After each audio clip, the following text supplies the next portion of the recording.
Well, hello, everyone, and welcome back to Firelink Podcast, episode number 79 for Thursday, August 14th, 2025. Marty Sleeve here, joined by Casey Wosu, Nick Calandra, and producer Eric. And you know what? Today's show, it's going to be good enough. But I see what you did there.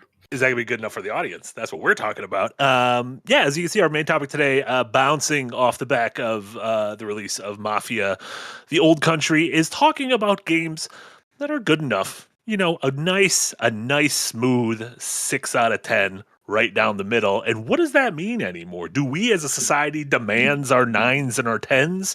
Do these games have a place anymore? Because God knows I grew up on a bunch of 6 out of 10s. It's true. I think most of us have memories of 6s, 7s, maybe even some 4s and 5s that we absolutely love.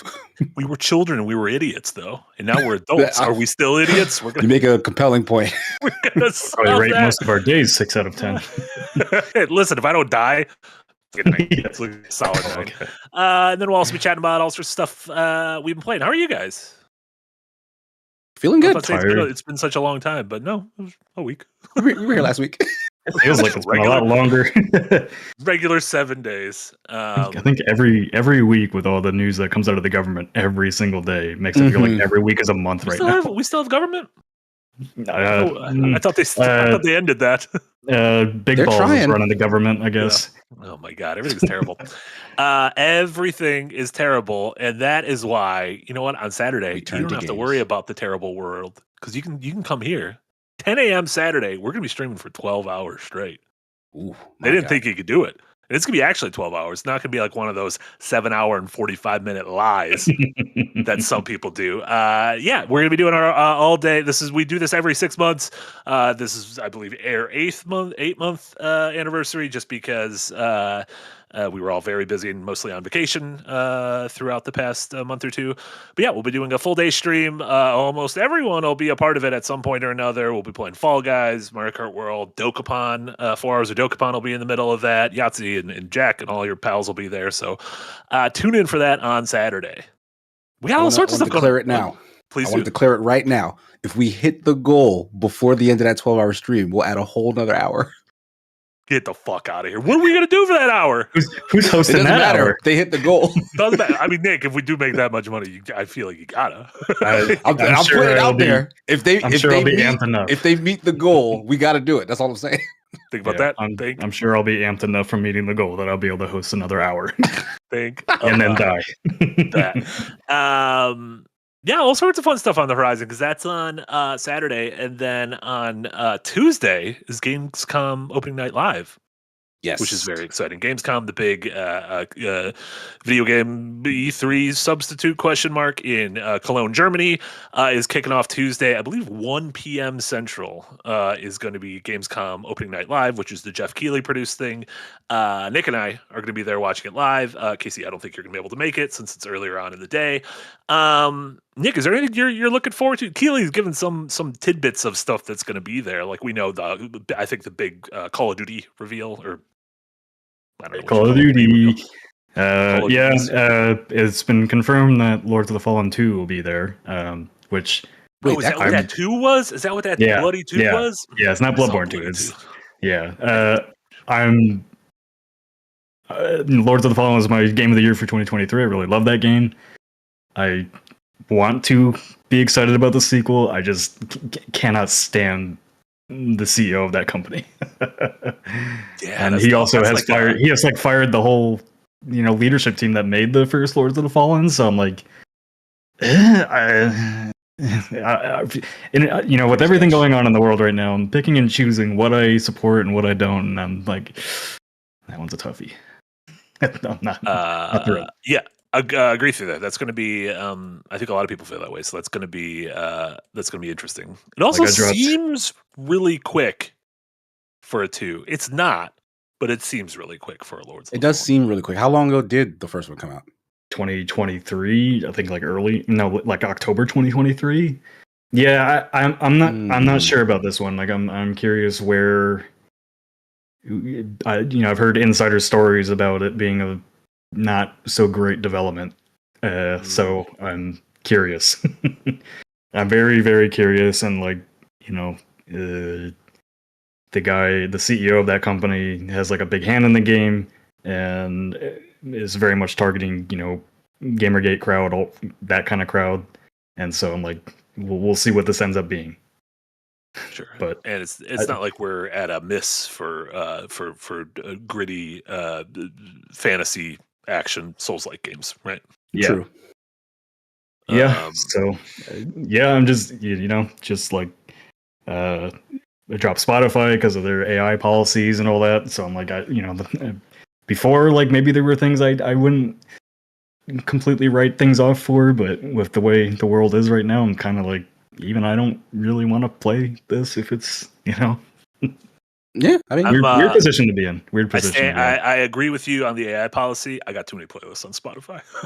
Spotify. It hurt. It hurt to drop too many it. Playlists. I don't know what to do.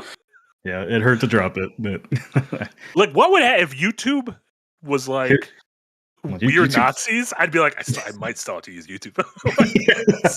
I mean, we technically still kind of have to use Twitter, and Twitter did do that. I think everybody's got those internal battles. You know what thing I found out uses AI last night, and I can't believe, like, why the fuck is this app using AI? So I'm starting up a new social meetup group in Kansas City, and Meetup to create events is like, would you like to use AI to create this event? I'm like, what the fuck are you going to create for me? What does this mean? Who uses this? Can I use AI to go to the event? Yeah, that's ridiculous as hell. In terms of actual stuff that's going to be at Gamescom, I know they're showing Resi 9, which I'm excited about. I think we're going to get like a Leon confirmation that Leon is the secret main character of that game, and that weird girl is just like his number 2. Why can't it be the lady? It could be her, but if this is ending the Raccoon City story, we can't end it on someone we've never met before. Got to end it with a little bit of Leon. Maybe that's the best way to end it. You don't know. I was about to try to make a argument, and then I realized it's the exact opposite of the argument in the Last Jedi, which I love and I agree with. So that's never good for business. I'm curious. I'm curious what else. I know Hollow Knight Silksong is going to be playable there. So could this possibly be the time we get the release date? I'm going to be honest. The Genki Boys very much looking forward to a release date for that game. Yeah, I feel like if it's going to be playable there. Yeah, I mean, sorry, what were you saying, Casey? No, I was because of your Genki Boys count. I was going to say, what are the odds that game scores like poorly? Oh, that'd be bad. That'd be the funniest outcome. Funniest outcome is any of these long-awaited is a game like Hollow Knight or a game like Half-Life 3 come out and they just get fucking 6s. But you know what? Good enough. That is a scenario. Not bad. Would not be good enough for people. And then the world might actually end if Hollow Knight Silksong is a 6. Like, that might be enough to set off like Yellowstone.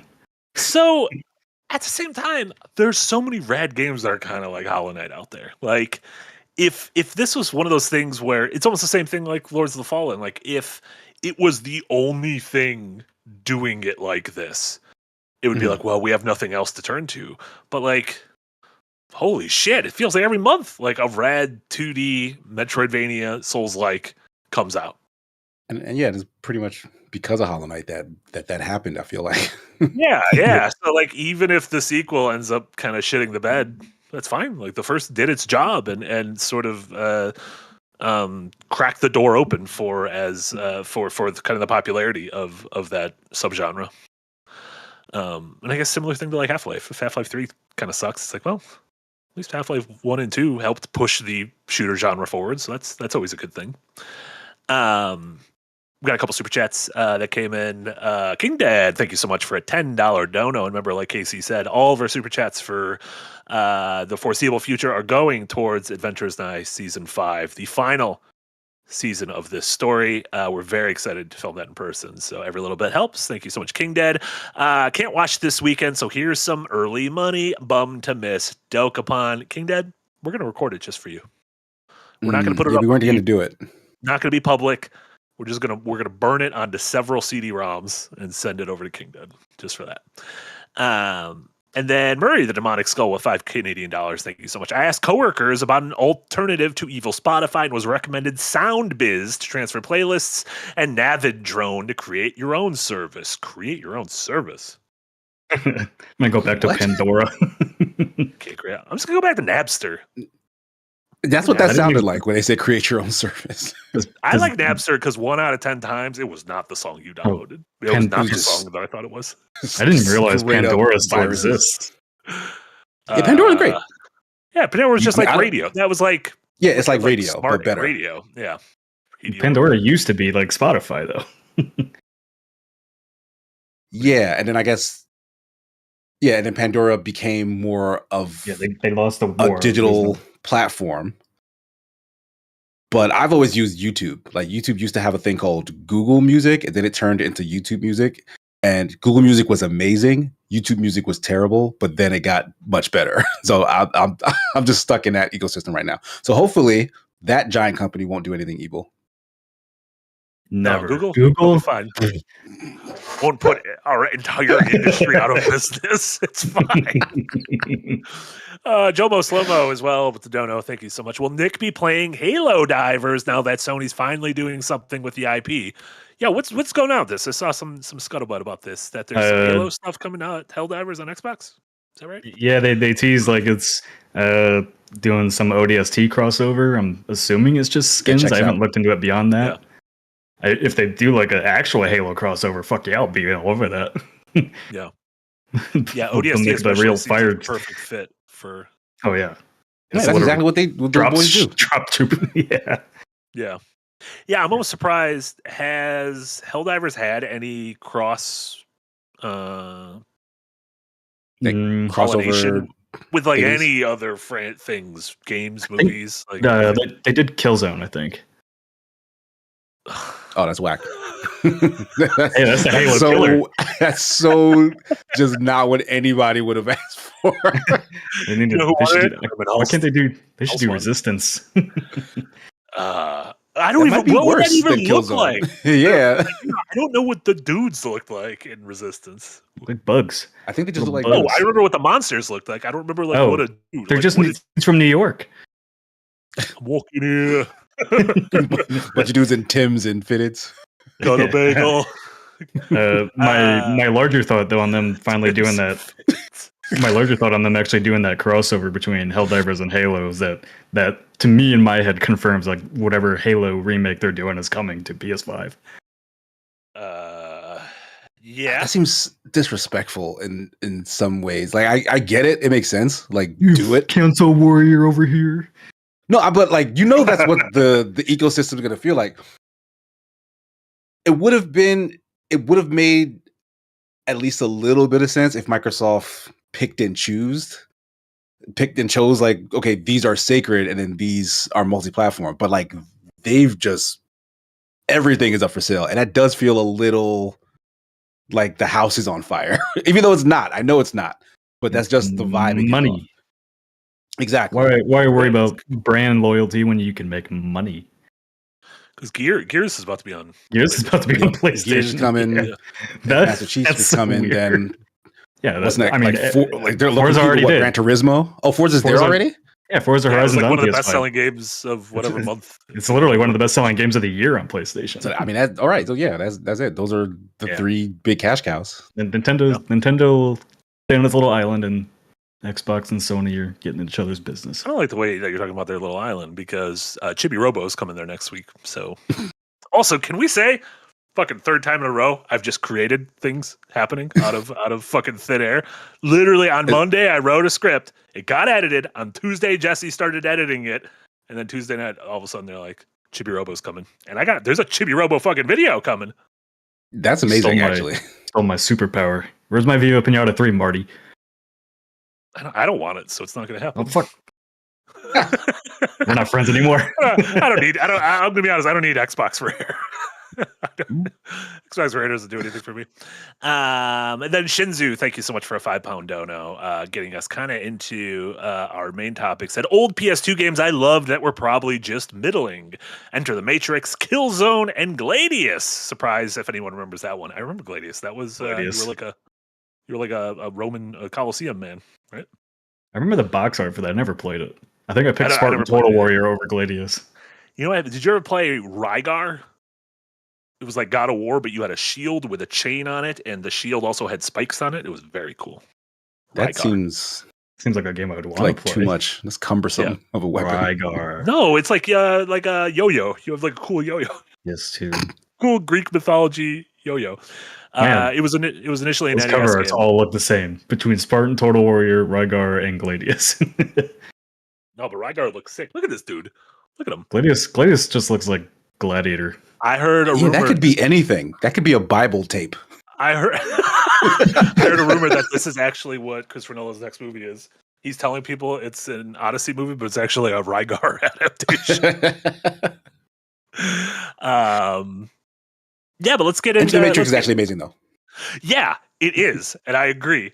And so I feel like there's this conversation that has a lot of moving parts to it, but the idea of what is good enough in 2025, and we're using this to bounce off Mafia, the old country, which Nick and I both played, and we'll talk about it later. But it is one of those games that it is not a bad game. It's also not a great game. It's a down the middle game, and I kind of want to just chat like what that means now to like the industry as a whole. If a down the middle game for an indie is different than a down the middle game for a AAA publisher, if a down the middle game from when we were kids is different from what it is now.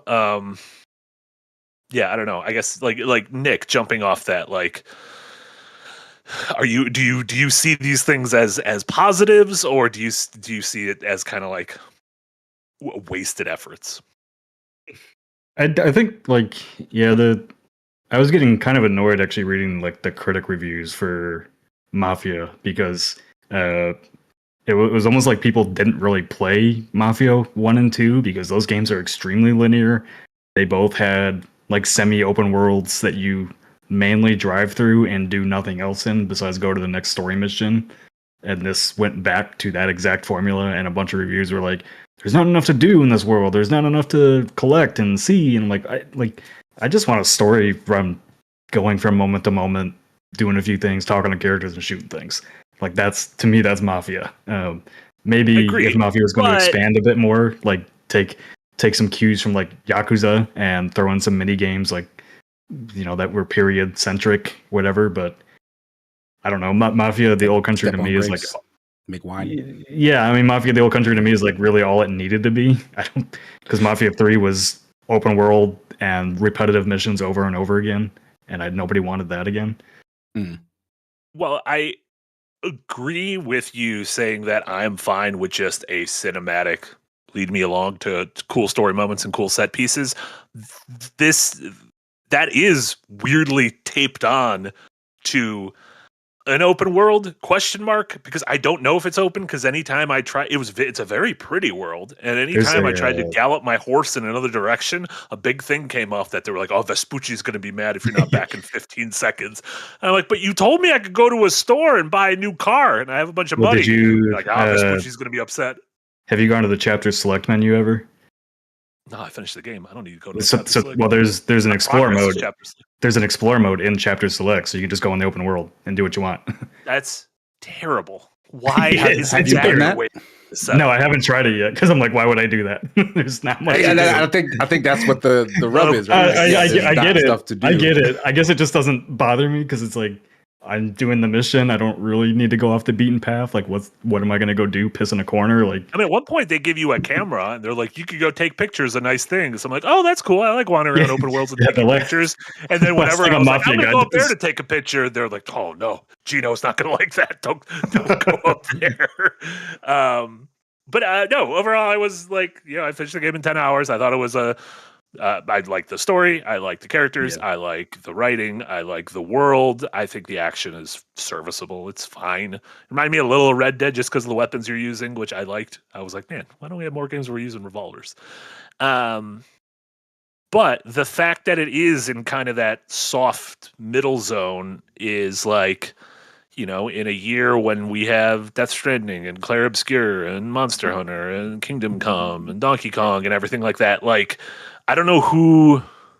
I'm glad I played Mafia, but I'm not recommending Mafia to anyone, which is weird because it's one of those like, I don't know, if you have money to burn or you want like a cool 10-hour game, I'd point you in other directions, even though this is not bad.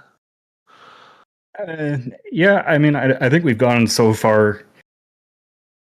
For so many years, we've been so far in the other direction, like that a linear story-driven game like this does not feel complete because it doesn't have all those extra things. And like, if you really think about it, when you go back to the 360 generation, like how many of these types of games did we get on a yearly basis, and they were considered complete games? Like, I think this game went through some development trouble because clearly the open world was meant to be more than it is. I think that's clear as day just from playing. And like all these extra mechanics that are in there, like something like happened where they didn't get all the side missions in, and the scope got reduced probably halfway through, I bet. Whatever. But like I also started Echoes of the End, that new Icelandic action adventure game that just came out, which nobody's talking about. I don't even think they sent out many review codes. No, that I've heard of that game. You've seen it in multiple showcases. It's a God of War looking game. But I don't know if it got any previews or anything. I don't really know what's going on with that. And that game, like out of the gate, feels like it's going to be a 6 out of 10 game because like the voice acting is really stiff. And then like the climbing is janky, and like the writing, just going from Mafia to that is like going from clearly a AAA game to a much lesser game. But it's still like a game that I'm fine playing. Like I know it's not going to top my game of the year list, but I'm probably going to enjoy it because it's got the things I like in it. So it just, whenever like 6 out of like average games is what I think we get on average more than anything else. I mean, like Assassin's Creed Shadows to me is a very average game. I put my time into it and I'm done with it. Call of Duty is always an average game. It doesn't blow me away anymore. I think it's only every once in a while that we get like true masterpiece type games like Baldur's Gate 3, level stuff. I think they're... Oh no, go ahead, Casey. I'm inclined to agree with that sentiment, but I've also started to consider that perhaps we have a skewed view of things because we look at a lot at once. Mm-hmm. So that coupled with the fact that the rate of really high quality games does seem to have increased. So like we've gotten a lot of very high scoring games of very high quality. We've got a lot more of them in a lot shorter order than I feel like we have in years past. So that plus the fact that we're looking at everything, and that the fact that there are just so many games coming out does create this sort of situation where like there's a lot to do at the really high end. And then when you start to look anywhere underneath that pool just doesn't seem worth it. But that's for us because we look at everything. Someone who's like a more general, more casual video game player, I don't know if they play only what's at the top. Like they follow to the degree where they look at what's at the top, or they just play what they want to play, in which case they'll come across a Mafia because they love, the Godfather movies. They played the first one, really liked it. Maybe they skipped the second one, skipped the third one, whatever. But they're like, oh, there's a new Mafia game. They grab that, and then that's their jam. Like this 7 out of 10 experience is just exactly what they were looking for. Yeah. And like those sort of variables also feel like different success rates for different publishers. Like 2K is really, really big. So this probably isn't what they want to hear in terms of sales. But like, I don't know who's behind that Echoes of the End game that you mentioned, Nick. But like, if they were to do what Mafia the Old Country is probably doing, they'd probably be super happy. But they probably won't because they're, a much smaller. Yeah, I think so. I saw some report that like in 5 days, Mafia might have sold like $750,000 or $750,000 copies. So 750,000, which they said 800,000 this morning. Yeah, so like that's like nothing to sneeze at, but I don't know if 2K is okay Echoes with that. I already forgot the name of it. Echoes of the Eye.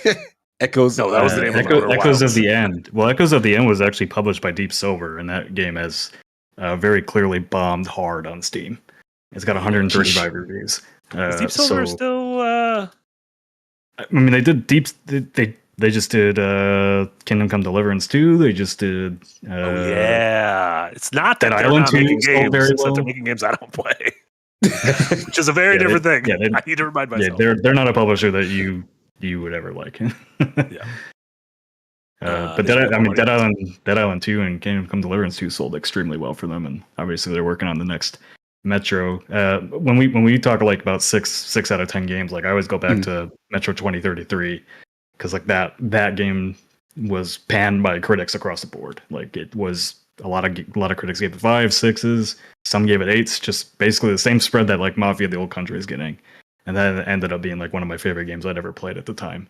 But I don't think a 5 or 6 is a pan. Right? I think the isn't average a bad review. A 5 is pretty bad. Yeah, a 5's pretty bad. I mean, the average person on the internet playing games looks at anything below a 7. It looks at a 7 and below as bad. I don't know if I agree with that, but that is true. Yeah, like folks will look at a 7 and be like, "This isn't worth my time." If like they probably won't call it trash for being a 7, but they'll be like, "I'm not going to pay attention to it because it's a 7." Yeah, I think that's a flaw in the system then, right? Well, those are the games that they're going to wait for on sale or play through Game Pass. They're not going to run out day one to buy it. I think a lot about the sale thing is big. Yeah, I think a lot about comparing games to movies because, like, people I know who like movies would just fucking go see anything. Like, I'm out here being like, all right, I'll sit through Freakier Friday and see what's going on when all these folks swap bodies. like I'll sit through anything. Whereas with like a game, I guess it's a bigger time commitment and it's like an active, bigger financial commitment too. Bigger financial commitment, and you have to be an active participant. You can't just be like, I'm gonna zone out for a little bit in Fantastic Four because it turns out I don't actually care about this family. But try to tell you guys, just get me Galactus back here. I want to see that big man and see what he's doing. Whereas I don't know, but I feel like I like playing the 5s and 6s because I feel like it's a good centering. It is a good reminder of, oh, what is it that an Uncharted mission does that titillates me in a way that Mafia didn't, or what is it in character upgrades that a game that works does that Mafia didn't? And then likewise, what is it that Mafia is doing that isn't making me want to fucking die like Mind's Eye did? Like, what is going on here? Like, what is the difference? I feel like it's nice to see that there's gradual steps to this all, as opposed to being good or bad. I wonder what your thoughts are on like, so the survival crafting genre is massive. Those games sell millions of copies. Sure. Paul World. Like, what is that? Like on a critic's scale, like, right? Like, is there anything really wowing you there, or is it just fun to play? Like, that's As someone who put maybe 6-7 hours in that game, it did feel like an experience that wowed. Only for the novelty of it being a kind of off the rails Pokemon experience. So it doesn't exist in a vacuum where like, okay, this, or maybe it would exist in a vacuum. I don't know if no one had ever done anything like a Creature Collector before, I'm sure it would, set the world on fire. But because it's a riff on a tried and true normalized formula, like it felt like it was doing something pretty revolutionary. Yeah. So I had a lot of fun with it while I was playing it. But I think that also kind of speaks to why maybe something like Mafia: The Old Country doesn't work, despite it, just being solid and in the middle, is because there were 2 games like it before. Like there were 2 other Mafias. So they've had their time to put more into that system, like to expand on what it was that formula is. So by the 4th game, this is, right? Mm-hmm. So by the 4th game, it's kind of like, I've been here, done this, I've seen this before from you. This isn't enough. Even if it is solid for what it is, like this should be more. You've had enough time to build on it. I guess, but like what does more mean? Right? I mean, that's not up to us, right? Like Like we're the people who consume, so it's like I'll know it when I see it type of like when I'm playing it and you're getting nothing out of it, then that's bad. Like nobody's happy in that case. The people who made it and the people who bought it. But Marty said he did like the story and the characters. Well, and Marty's an writing. academic. Marty's Like, an I don't think nerd. He's ever said about Yeah, it. I don't think. No, I don't no, think like I- Marty's not a normal like Marty. Like he just like you said, he plays games like this and he feels like they center him. But They kind of like recalibrate This game's gonna sell his critic scale. over. This game's gonna sell over 1 million copies, though. But is like- that because of its quality or because of it's an established brand and I it's mean, pushed the by a major reviews publisher? on Steam are good. People like the game. Like I think, Alright. I just think our measure of success has become such a much wider scale. Like 10 years ago, a game selling 1 million copies in a week, like that would have been great. Now it's like For 5 sure. million is the bar to hit, and I'm not very even- few games hit that. Yeah, but I'm not even talking about like sales numbers or like that sort of success. Like I'm kind of like thinking Mafia is not going to be a game I think about a lot down the road. I'm going to forget Mafia existed, and I'm going to be like, oh, I remember Mafia. Yeah, it was like I remember the story was pretty good. They had Chekhov's volcano. I thought that was neat. There's like some good stuff in the game. One character yells "assassino" at one point when there's an assassin. funny. I got very excited at in the Italian. I That's learned really a bunch funny. of Italian. That was great. It was like Duolingo. Oh, that's cool. For But- I think maybe Italian slurs from like 100 years ago. So That's how it starts everywhere out here. That's how it starts everywhere. But there was a game of a similar level to me from this year is South of Midnight. But South of Midnight's a game I'm going to think about a lot more because there are elements of South of Midnight that I'm like, I have never seen this before. A little bit in the art style, a little bit in the story it told, and a little bit in like how it used like music and musical moments in its set pieces that I'm like, Mhm. oh, those are going to stick with me. Even though, gun to my head, if I had to score the two of them, they'd be close-ish. Yeah, But they it makes both a lot felt of like sense. 7. You know, yeah. If we use scores, like I think both of them would fall in that 6 or 7 range. Yeah, but there's certain things about like, I don't know, like what this game like exists in that, again, that soft middle of like feels like The Order 1886 or like Rise Son of Rome or even like that Peach game that came out, Princess Peach game that came out like 2 years ago, where I'm like, this is fine. There's like nothing capital B bad about this, but like there's not the meat there that gets me to be like, oh shit, I'm gonna give this a hard recommendation to people. I honestly just chalk it up to the volume of games we get now. Like, you know, when we started as critics back in the PS3 360 era, like it was a few AAA games a year, so it was a lot easier to wow you. And now we have AAA games every week and AA games that are matching the quality of AAA and above every other week. Like I think it's just like, I think it is just a volume thing where like the really, really good is going to stand out the most. The good is just going to be good, and the bad, well, people will talk about that more than the good because it's more interesting. Sure, yeah, I'll think about Mind's Eye more than I think about Right. Mafia, which sucks, but yeah. I think you know, it's like movies too. You know, you brought up movies earlier, but like, and TV series too. Like how many like good TV series are going under the radar just because there's so many really good TV series to watch and get your time into. By the time you wrap up that really good series, well, you've forgotten that the good one came around. Mm-hmm. That volume question, like I agree with that wholeheartedly. Yeah.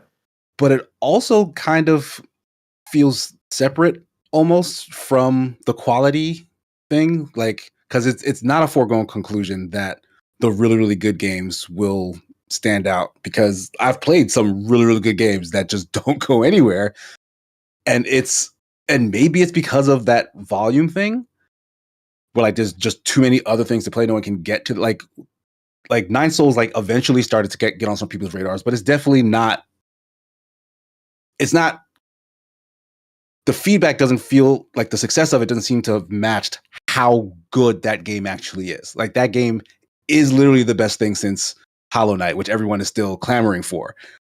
And then it also had in Bow Path of the Teal Lotus, a game that was close to that, like maybe just a tier under that. And no one is talking about those games anymore. Yeah, so like maybe it is a volume problem, but like the quality thing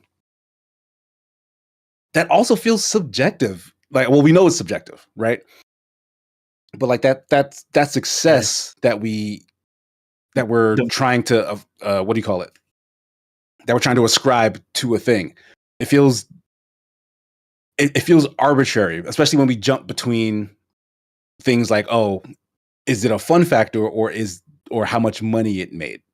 Yeah, Because like the numbers that Mafia did, that's definitely not going to equate to the impact it had on anyone who played it. No, but the volume thing is also like with so many games coming out, those good games just don't get talked about enough to break into the culture. Like that's kind of the what I mean with like the volume is like there's just by the time you finish Nine Souls, the next Death Stranding 2 comes out, and then what are you talking about?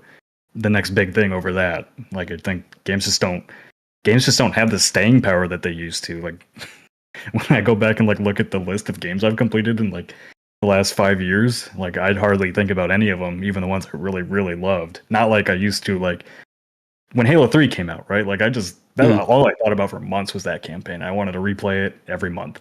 And like Uncharted 2 came out and I was just thinking about that all the time. But like those types of experiences only came around every once in a while, where now it's like every other month. Yeah, but you were also like you were younger. You were like, oh yeah. Well, I mean, if I when those games came out, like, but even then, like there still wasn't 15,000 games released a year. Sure, and indies like Casey was mentioning. That's kind of the other side of it. Is I feel like we the capital W collective we sort of say, listen, if this is a AAA $60, $70, $80 game, that's a lot of fucking money. And unless you're going to do something that's really going to leave an imprint on me, like I don't want to pay that much for a game. Yeah. Or unless this is an online game that all my friends are going to be playing for a long time, or a game that I have to play right now and I don't want it spoiled, like Mafia. No one's out here spoiling Mafia. But when it comes to indies, if it's $2 or $5 or $10 or a thing that you haven't seen at all these Keighley showcases, a thing that just suddenly came into existence, and then you get excited about a game called War Monkey for a little bit, and then you play War Monkey, like, this game kind of sucks. Like, that's not something. I don't know. I remember the joy of War Monkey, of War Monkey in the days leading up to its release, more than me playing it and being like, I don't like this at all. I don't want to play this game at all. So is that like an endorsement for it, or no? No, it's an endorsement to watch the trailer, I guess. But no, it's that I think the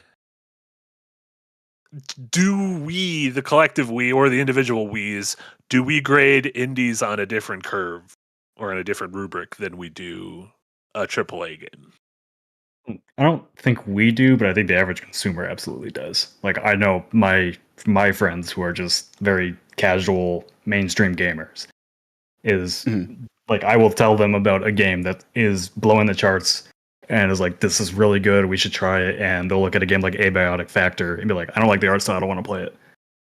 And I'm like, I don't know what to do with that. And my critic brain is like, I hate you for saying that, you piece of shit. And it's like, well, I also understand, like, you like Call of Duty. Like, you're probably not going to want to play this artsy-fartsy indie game. Even though it's really not an artsy-fartsy indie game. So, like, I think the average person, like, would see the box art of a Call of Duty and look at the back, like, look at those realistic graphics. And then look at Abiotic Factor and be like, kind of ugly. Yeah, like, Casey, you just had a bite-sized review for Atomic Owl. Yes. Yeah. Like, that's the kind of game, like, do you criticize a game like that differently, knowing that it's from a smaller team, as opposed to if you were to review, I don't know, a AAA 3D action game? Like, honestly, not really. Like, if I'm gonna put on like my artsy fartsy critic hat for a second, like I try to judge my time with the game based on like the game itself. Like, rarely will aspects outside of the experience I'm having like factor in heavily. Like, but some of those rare instances is this part of a series? Like, what did this do differently than the last one of these? And in those cases, that might creep in terms of like, how does this stand as an experience because there was something before it that I'm familiar with or not. But no, like, and we've seen plenty of solo or very small teams completely outdo the kind of quality of a much larger team.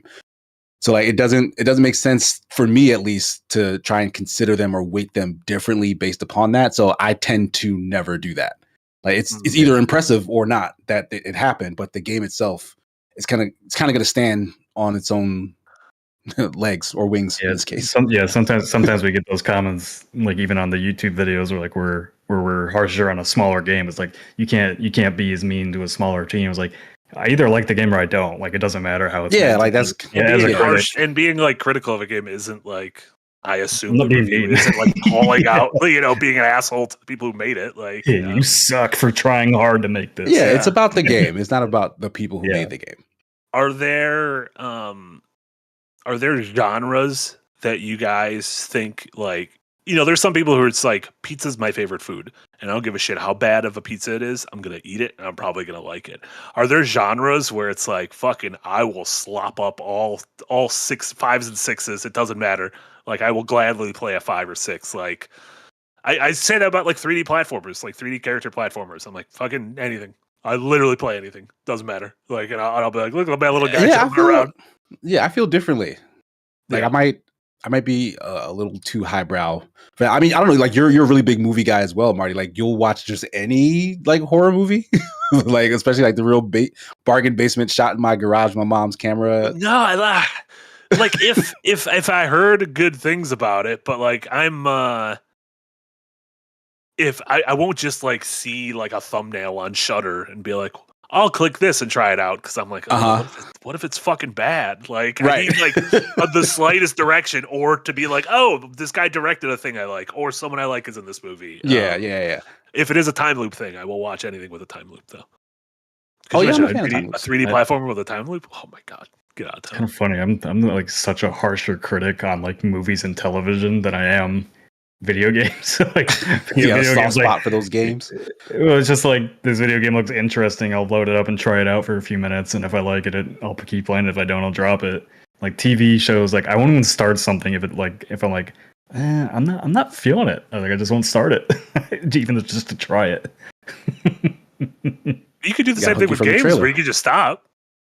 If you're not liking something. Yeah, I know. That's what I mean. Like my brain is just maybe. It's like you're more sympathetic to that art form. So it's like, even if you're not enjoying it, no, I'm trying to explain your weirdness.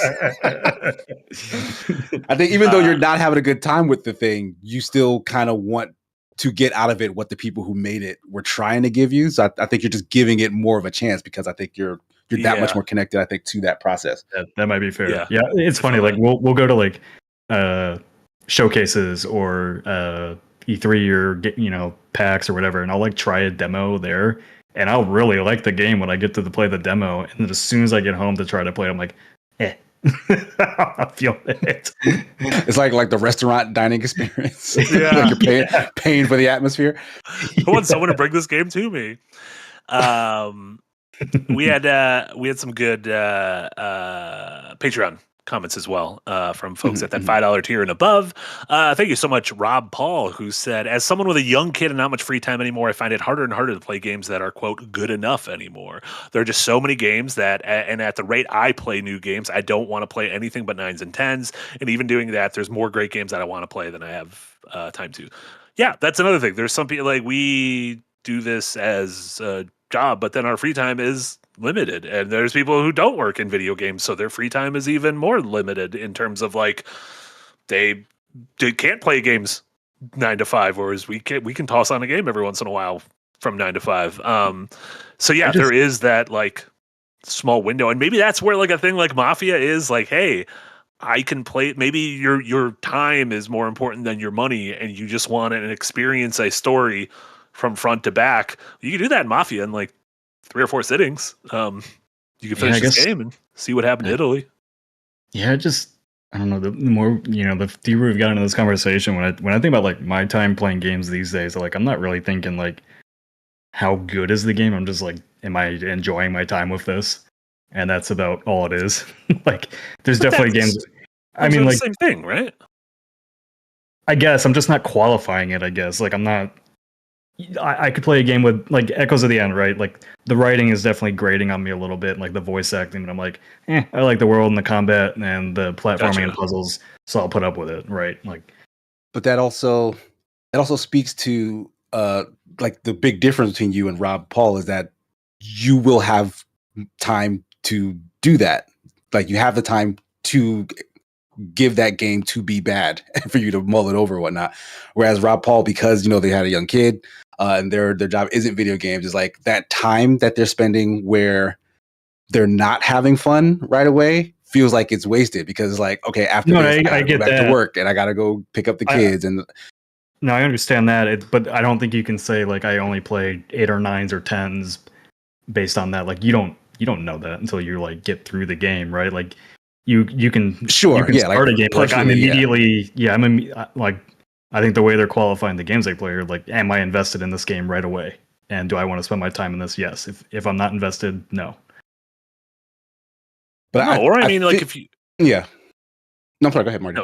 No, I was just gonna say like if you were like I have time for one game a month, and like this year has already had we mentioned them all. Your Kingdom Comes, your Clair Obscur, and Death Stranding, and Donkey Kong Bonanza, and like when July rolls around, are you like, am I going to play Clair Obscur, or am I going to play Donkey Kong, or am I going to play Death Stranding, or am I going to take a chance on a game that didn't get great reviews? Oh, yeah. Like you're probably it's the same people who like they go to the theater to see the new Christopher Nolan movie.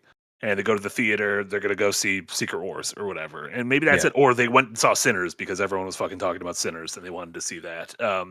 But they might not roll out of bed for Thunderbolts or for, whatever, Freakier Friday. Yeah, I think if the I watched Thunderbolts consensus on a plane.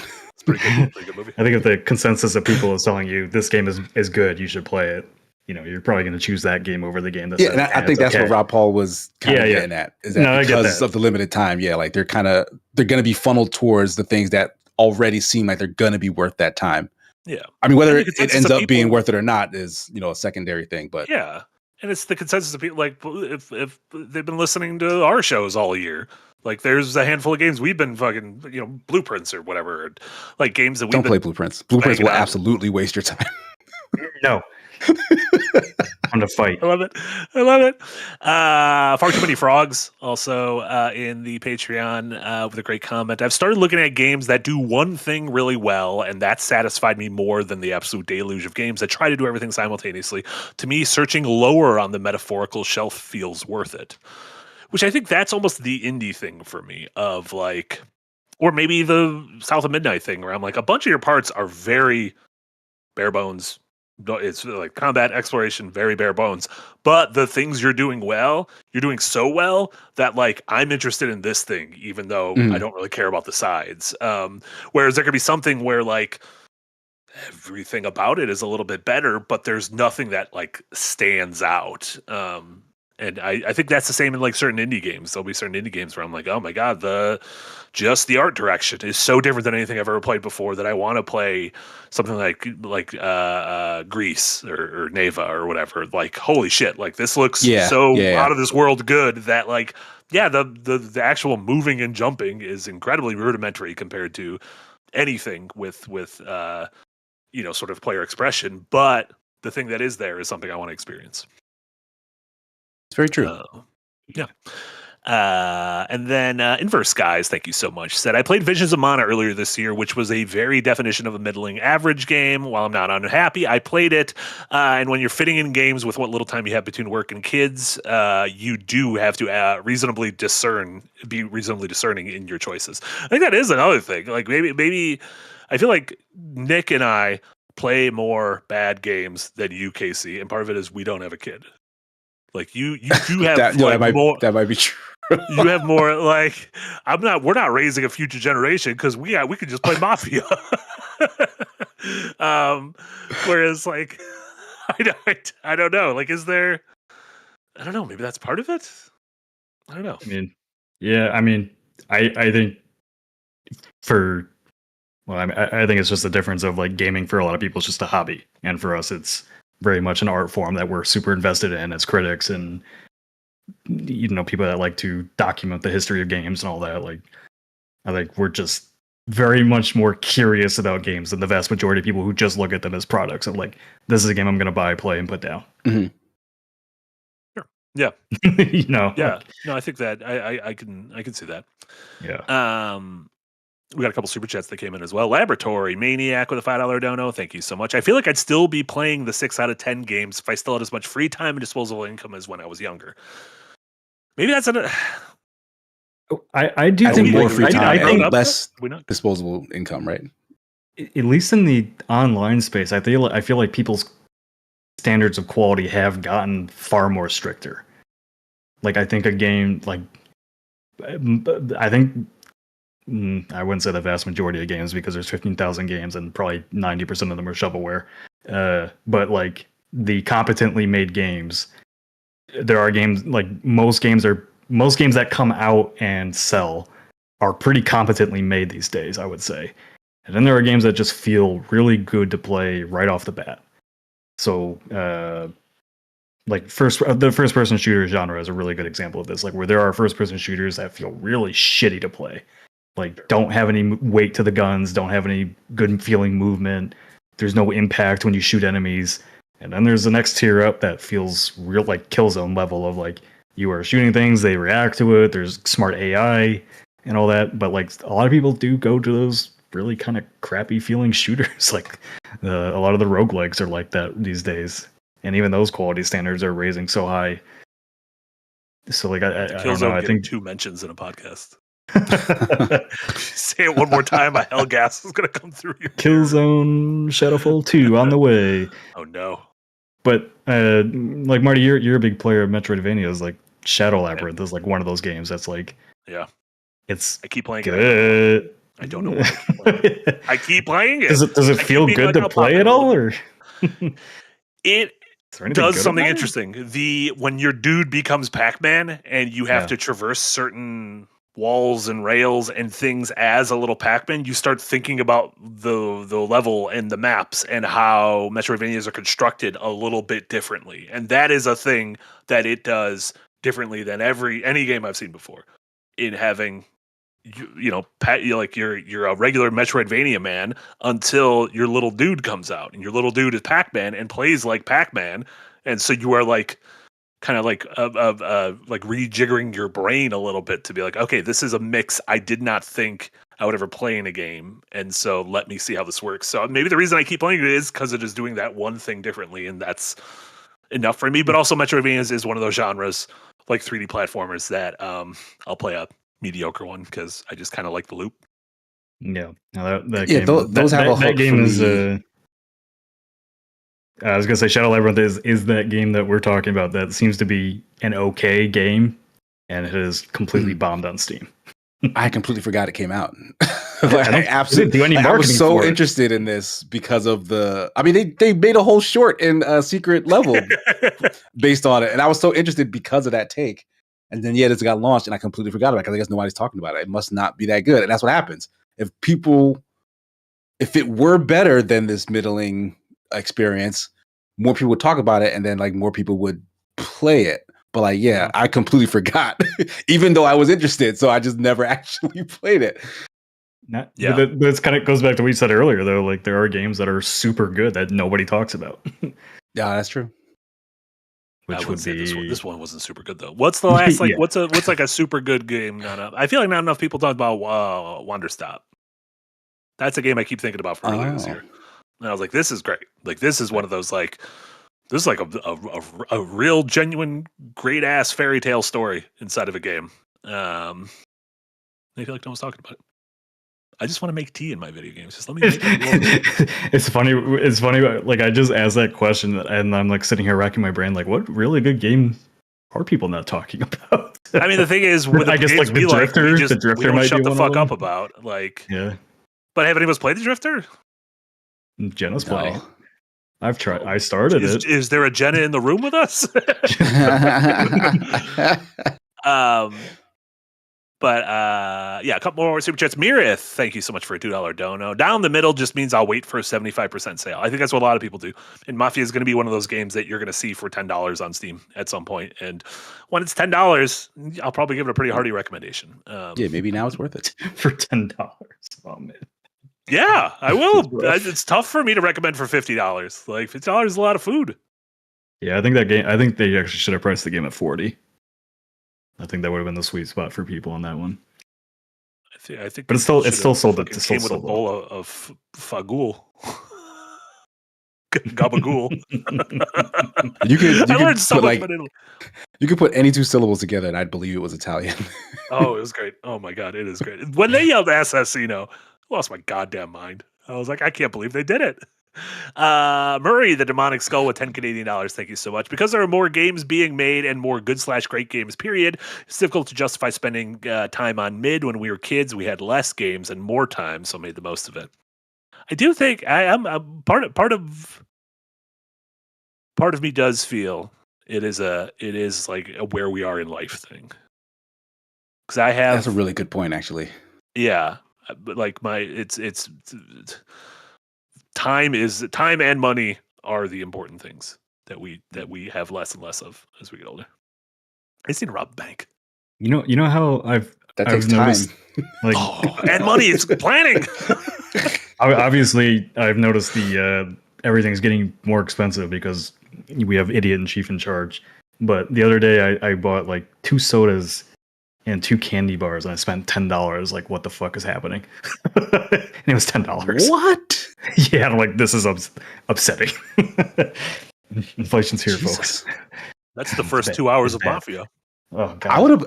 I would have put the stuff back. I'm sorry. I would have had just a real epiphany and like, what am I doing? I $10 on 2 sodas and 2 candy bars. I needed my Mountain Dew, and then I promised my mom a candy bar. Did we bring back shoplifting?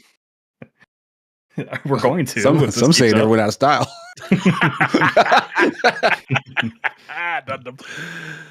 Foop foop with a $5 dono. Thank you so much, foop foop. There are too many games vying for attention nowadays to spend time on a 6, in my opinion, unless it's filling a niche not served by other games. I think we're getting a lot of. I feel like we're getting some agreement here. Joffrey of Monmouth with a $2 dono. 6 out of 10 in a genre you like is greater than a 10 out of 10 in a genre you don't. That is true. Like a game, what's like fucking Balatro. I don't like Balatro. I could see it from a distance and be like, I understand why everyone loves Balatro. This is not a thing for me. What was the last good strategy game? StarCraft 2? StarCraft 2, last good strategy game. I'm sure it's great. I'm not out here playing that. I'd rather play my 6 out of 10 story-driven game. Blanking on anything strategy related that I would consider good. Yeah, Star Wars Rebellion for the PC, 1999 Star Wars Rebellion. I don't think what's a good strategy game. You're the strategy boy. Kunitsugami, does that count? That game rules. I reviewed. I mean, it's a lot more active. You control one guy. I reviewed that RTS, and I'm looking for it.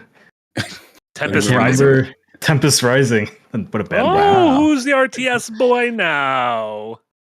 Do I get the RTS crown? We should make a little crown I get for the RTS. If you play an RTS and understand what you're doing. I played Kunitsugami. I played Pikmin. Those are close enough. No. Pikmin is probably the closest, yeah. That's fine. I got a manage a bunch of shit going on. That was another one of my favorite, like 6 out of 10 games was Overlord. Yeah, I feel like people really like Overlord. No, how come it hasn't gotten how come it hasn't gotten an HD? What? Well, they made like a new Overlord like a few years ago, but it was like a top-down thing, and it was really bad. I think I think it was so bad they delisted it. Eric, give me there was a Minecraft strategy game that came out not that long ago, right? Yeah, people didn't like that. Not then. I think that's still pretty shocking. Good. Oh, well, Overlord Fellowship of Evil released. Well, that was. You can't have a thing called Fellowship. That's already. That was. Yeah, that sounds. That was 10 years ago. What? That's not surprising. No. How was that 10 There years could be ago? a Fellowship of Evil. A bunch of evil dudes hanging out. Fuck. No, there was that one Batman is episode. positive. there was that one Batman episode. I think it was called "We Almost Had Him," and it's all the Batman's rogues galleries playing. This is Batman the Animated Series playing poker, and they each tell the story of what the closest they ever came. I just saw that clip on YouTube with Killer Croc, where Batman's dressed as Killer Croc the whole episode. It keeps being like, I threw a rock at him. It was a really big rock. I'm like, Bruce Wayne is like, did he perfect his Killer Croc impression? You know what? I think the 360 in general was like the master of like the 6 out of 10 games. A lot of sixes. Like, like a lot of that early lineup, like 99 Nights and what was that? I don't think 99 Nights gets a 6. No, got a sequel. What was the one? What was the one on PlayStation of all places? Where you terraform, quote unquote, the ground, like you had a gun that would shoot the ground lower or raise the ground higher. Fracture. Yeah. That game was a definite 6 out of 10. Oh my god, I had a great time playing it. It had you remember. That's the thing. Like, inversion. Yeah, if you have that one thing you remember, that's enough. Time shift. See, it's got a thing you remember. We need to bring back. Mafia doesn't have a thing you'll remember. Is the problem. I like that it's kind of focused on a little bit of a love story. It is focused on a little bit of a love story. I mean, every game has love stories. Except, notice this: the game takes place over the course of several years. Your love interest has one green dress. It is just always wearing a green dress. Yeah, she's supposed to be the like old country. That's just what they did back then. Daughter of like the mob boss. Like you gotta have more than one green dress. Once that was pointed out to me, I couldn't. There would be like a 2 years later time skip, and I'm like, she's still wearing that goddamn dress. She loves it. I says, would we consider first Assassin's Creed a 6 out of 10? No, at the time that was a 10 out of 10 game. The first one? No, it wasn't. What is happening? I was young and dumb, and it was for me. I loved history. We're young and dumb. I loved history. I love swords. Love assassinating people. I mean, I don't. That's a secret, but I think the first AC is like a 7 or an 8, or no, a 6 or a 7. But I think it is an incredibly important 6 or 7, and it did a lot of really fucking cool things. And then from Assassin's Creed 2 was a 12 out of 10 for me. Yeah, absolute bangers for me. Yeah, but I just spent like as a dumb kid, I just spent so much time in Assassin's Creed 1 just fighting guards outside the city gates. Assassino. It was like a precursor to the Arkham style combat system. Yeah. Mm-hmm. So like it made sense that was like super entertaining in that way. Yeah, that was it didn't feel like anything Creed like you played actually cared about history a little bit. I think I still kind of care about history. I think there's just a lot of other stuff going on. I think the problem is AC1 is relatively focused, whereas modern AC just has a lot of business. Yes. A lot of numbers, a lot of menus, a lot of foxes to befriend. Jesus, 3 was so janky. I even loved 3. 3 is great. Yeah, like one day the rest of the world will understand how good Assassin's Creed 3 was. Too much time as that man's dad. I don't want to be playing as someone's dad. Give me like 40 minutes of dad, not 5 hours. It is like the first 10% of the game, yeah. Too much dad. I am annoyed though that like I want to go back and play Rogue because apparently Assassin's Creed Rogue has a really good story, but like the gameplay has not aged well at all. I have a hard time. I didn't have Rogue. Yeah, it had a lot of bugs, right? Rogue was the last gen one when we had made the switch. So I just I went back. Yeah, and it's like apparently one of the better stories in the series. Not better than Unity. Not better than our friend Arno. Everybody hates Unity. I also liked Unity. I liked Unity. I think you know what? I think I might like games like that are in these bigger settings like Mafia or Assassin's Creed that do something different that aren't just good versus evil, but like inject like actual romance and stuff like that into them. I think it makes me care about the characters. That's what you're considering doing something different is telling a love story in the middle of a. I have a heart. Shut up. That doesn't feel that different. especially in games. It is games are terrified of romances. But if you want a good Mafia love story, might I suggest every Mafia piece of fiction ever, like The Godfathers those or aren't video Goodfellas, games. But suck it. Yeah, that's right. You can go play the Godfather video game. But you were saying Godfather video game wasn't bad. Actually, Godfather video game wasn't bad. I think that's the thing about like if I find it hard to recommend Mafia as a pretty well told mob story or love story because there's much better told mob stories and love stories in movies and TV. Like I don't and games. Not for mobsters. Games. Mobsters? What other games? Yeah. Okay, maybe Sleeping not Dog- mobsters, yeah. but gangsters. Let's say. Yeah. I read A Tale of We Two can name a Cities, game? Murray. I'm Oh, cultured. are we? Oh, I'm sorry. I was thinking of Grand Theft Auto. I was specifically thinking of. No, I mean, yeah, Grand Theft Auto's in like a different league. Yeah. The best one is Stranglehold. Thank you. John Woo Stranglehold. Great demo. Apparently the game's not That- great. I only that remember the game demo. Is a Killer one-trick pony. 6 out of 10. Joffrey and Moundmouth, I already read that one. Thank you, Joffrey. Shinzu with a 5-pound dono. How about the first Witcher? Incredibly rough and buggy with terrible combat, but extremely ambitious and interesting. That's what I want out of 6 out of 10. And I also think a 6 out of 10 in hindsight can be brought up because from Witcher 1, we got Witcher 2, which then got us Witcher 3. Like that's almost like I guess I don't know, the Elder Scrolls thing doesn't count because there's some people who like still are like Daggerfall's the greatest arena. It's all been downhill since then. Kind If of an thing. indie team had released Nobody says that Witcher about 1, Witcher. If an indie team had released The Witcher 1 today, we would never have gotten Witcher 3 ever. Like, Oh sure, yeah, it just would have been Witcher, it would like I don't not been think allowed Witcher. to continue on. Yeah, Witcher 1, I don't think sold very well, if I recall, and Witcher 2 didn't take the world by storm at all. Yeah. Witcher 2 was bigger than Witcher 1. It was also on consoles, but it still didn't break through. Like Witcher 3 just fucking came out of nowhere and was like, oh, everyone's talking about this game now. Yeah, because I've never finished Witcher 2 because I think I did not like the gameplay of that. Like, if you think the combat in 3 is bad, oh my god, 2 is fucking awful. Yeah, I think the combat in 3 looks really, really dumb, and I didn't like it for the short time that I played with it. I'm getting a thought in my brain at this moment. Is it possible that we are in a different? I mean, I know we're in a different era, but is it possible that the era where you can make a game that then launches a sequel and the threequel is over? Like if it's not a massive success out of the gate, yeah. But even in those instances, like what's a recent, like let's say the last 10 years or so? Horizon. Okay, yeah, Horizon did a 1, they got a 2, and I guess Ghost we of get Tsushima. probably get a 3. Yeah, okay, you know what? That's fair. Yeah, I it has like the but those are- backing of like a those are like massive first parties. Yeah, so like that's Yeah. actually a different situation than what So you just described indies- with The Witcher. Yeah, like an indie or even a double A game. I mean, let's say indie games get sequels. Darkest Dungeon got a sequel. Grounded is not. I guess has backing now Grounded too. has backing.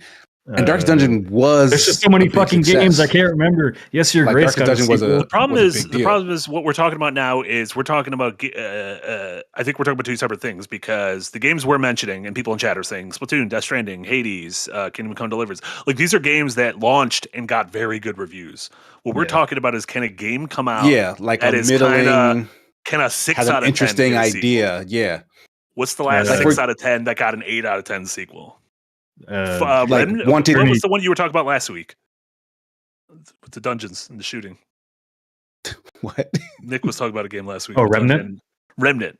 Yeah. Was that a game where the first one was like kind of whatever, and the second one was like, oh damn, you guys? No, the first one. The No, first one was first well one- received. Yeah, First one did well. Yeah, like critics.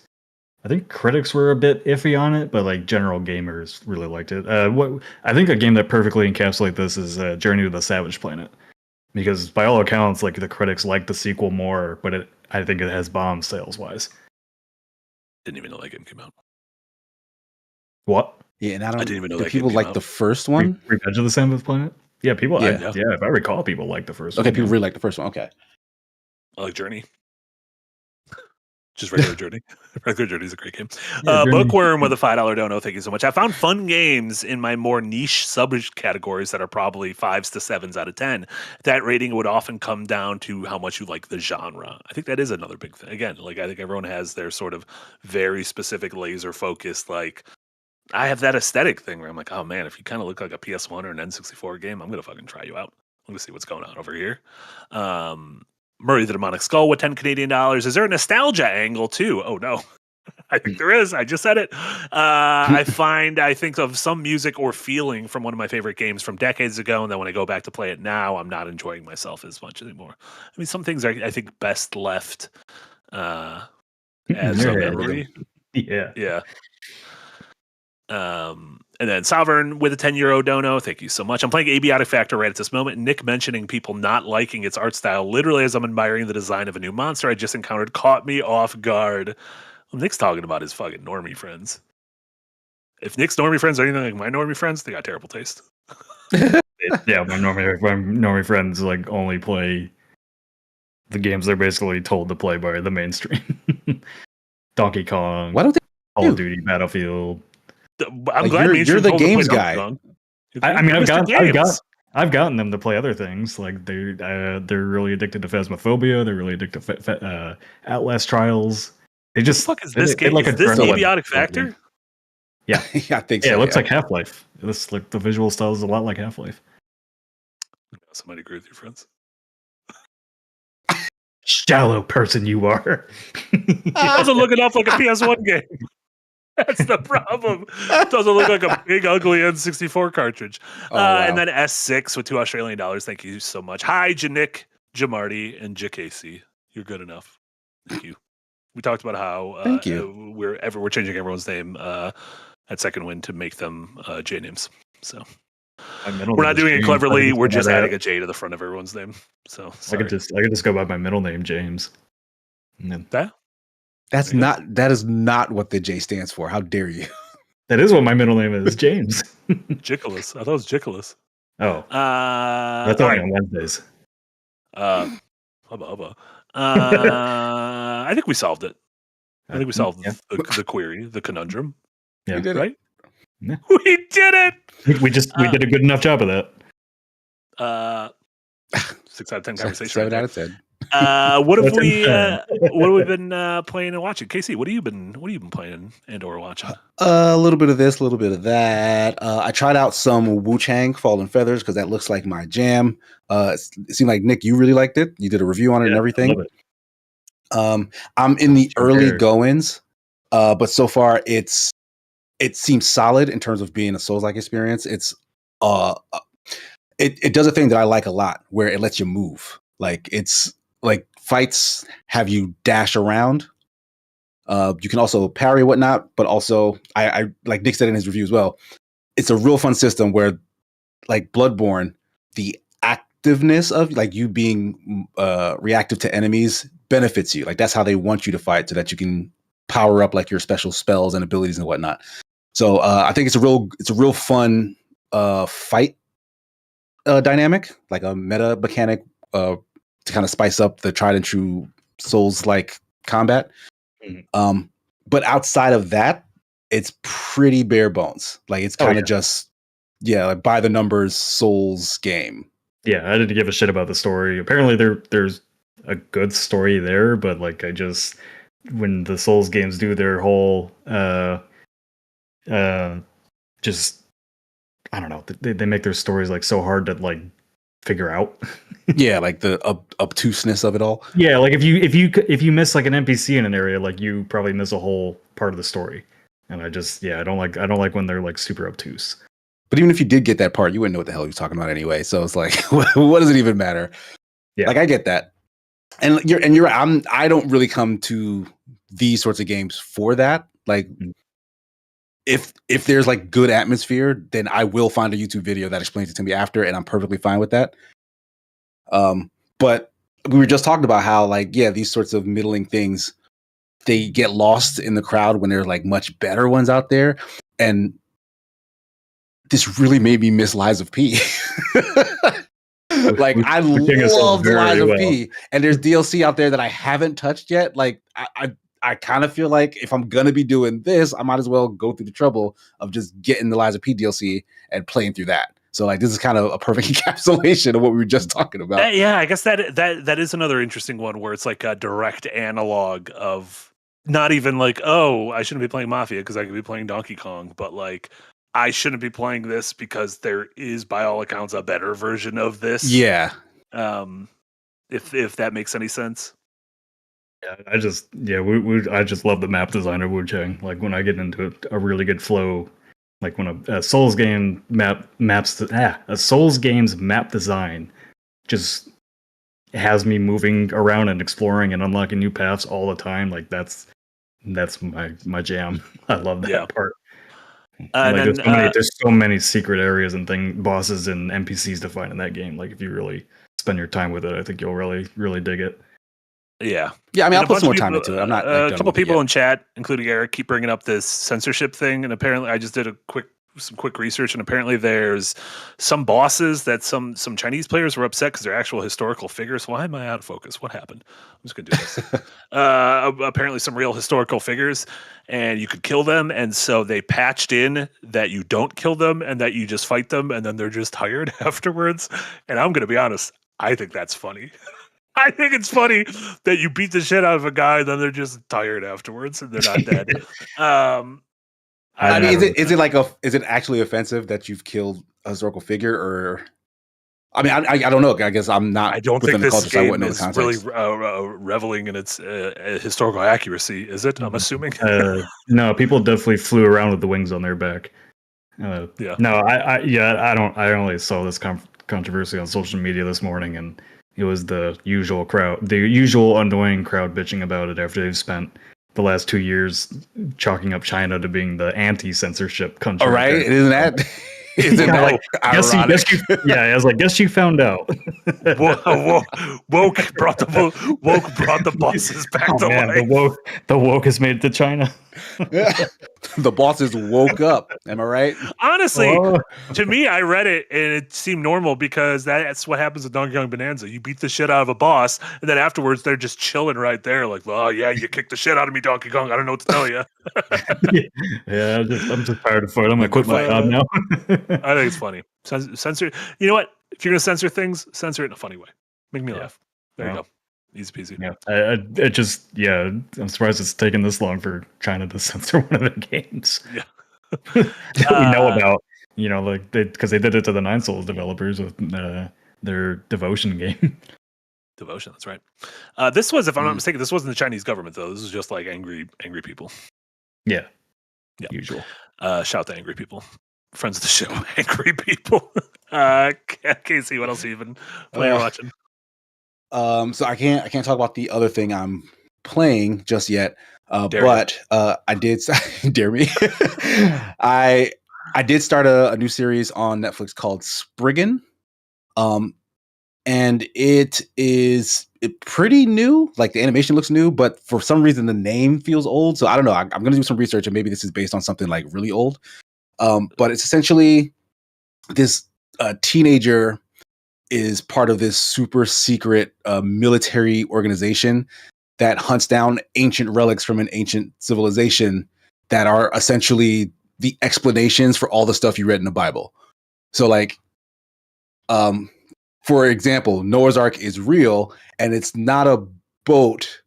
It's a terraforming machine. Like it can basically change the entire landscape of the planet Earth. And that's just how advanced this precursor race was. A flood is coming to suck the water up.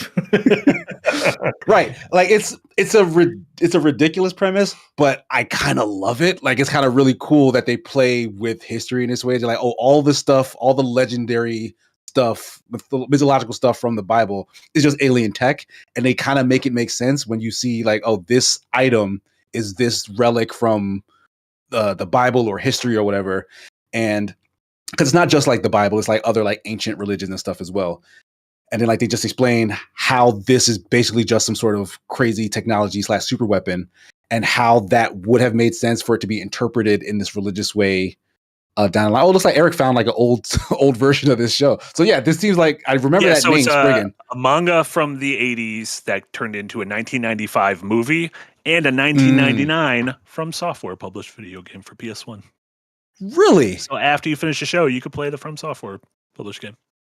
You know what? Let's probably not gonna do that. Yeah, let's take a rate check on that. 3D character action game from 1999. What could possibly go wrong? But honestly, it's a really, really good show. Like the premise alone is interesting, but like it does action really well. It's got good fights and good gunplay. Like it's not all martial arts, it's not all guns.